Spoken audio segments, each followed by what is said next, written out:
নমস্কার বন্ধুরা, আমি শর্মিলা লাহাস কিচেনে জানাই সকলকে স্বাগত। আজকে আমি আপনাদের জন্য নিয়ে এসেছি দই কাতলার একটি দারুণ রেসিপি, সম্পূর্ণ রেস্টুরেন্ট স্টাইল। আর কিভাবে বাড়িতেই আমি এত সুন্দরভাবে দই কাতলা বানাই, চলুন তাহলে দেখে নিই। প্রথমে আমি একটি বাটির মধ্যে 8টা মতো কাজু বাদাম, 2 চামচ পোস্ত আর 1 চামচ মগজদানা নিয়ে মিক্সার জারের মধ্যে দিয়ে একটা মিহি পেস্ট বানিয়ে নেব। আরেকটা বাটিতে আমি আদা, রসুন, কাঁচা লঙ্কা, টমেটোর একটা পেস্ট বানিয়ে নেব।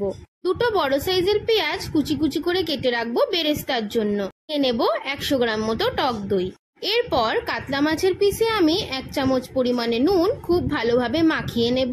নুন মাখানোর পর যাতে একটুও জল না থাকে সেটা কিন্তু দেখে নিতে হবে। এরপর কড়াইতে আমি সর্ষের তেল গরম করব। আপনারা চাইলে রান্নাটা সাদা তেলেও করতে পারেন।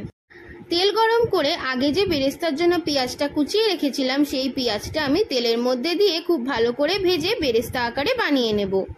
আপনারা চাইলে মাছ ভেজেও বেরেস্তা বানাতে পারেন, আমি একটু আগেই বানিয়েছি। এরপর ওই বেরেস্তা ভাজার তেলেই একে একে নুন মাখানো মাছগুলো আমি ভেজে নেব। আমি এখানে মাছ কিন্তু খুব কড়া করে ভাজবো না। আরেকদিকে আমি 100 গ্রাম মতো টক দই নিয়ে ভালো করে ফেটিয়ে রাখবো।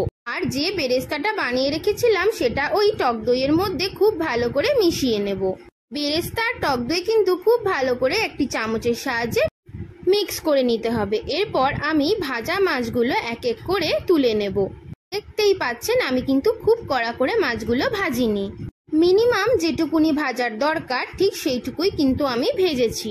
এরপর ফোড়নের জন্য নিয়ে নেব 3টে এলাচ, 3টে লবঙ্গ, 1/2 চামচ পরিমাণে জয়িত্রী আর একটা ভাঙা দারচিনি আর 2টো চেরা শুকনো লঙ্কা।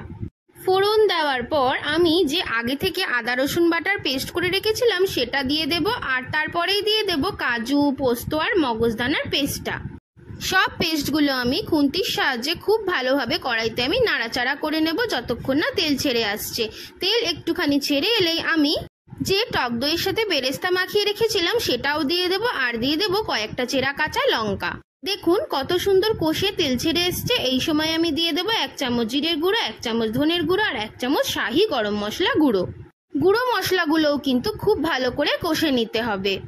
মশলা কষতে কষতে যখন এইরকম তেল ছেড়ে আসবে তখন ঠিক সেই সময় দিয়ে দেব 1/2 চামচ পরিমাণে চিনি আর 1/2 চামচ পরিমাণে নুন। যেহেতু এটা গ্রেভি সেহেতু আমি একটু অল্পই নুন দিলাম। এবার দিয়ে দেব পরিমাণ মতো জল। আর আগে থেকে যে মাছগুলো ভেজে রেখেছিলাম সেই মাছগুলোও আমি গ্রেভির মধ্যে দিয়ে খুব ভালো করে নাড়াচাড়া করে নেব।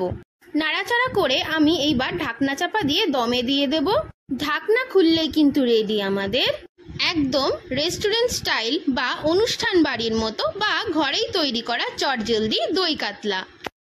আমি একটি সার্ভিং বোলের মধ্যে একটু মাছ, একটু গ্রেভি আর একটু ওপর থেকে বেরেস্তা সাজানোর জন্য দিয়ে দিয়েছিলাম।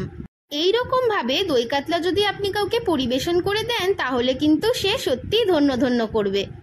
দেখুন পুরো পারফেক্ট পদ্ধতিতে কিন্তু তৈরি হয়ে গেল আমাদের দই কাতলা।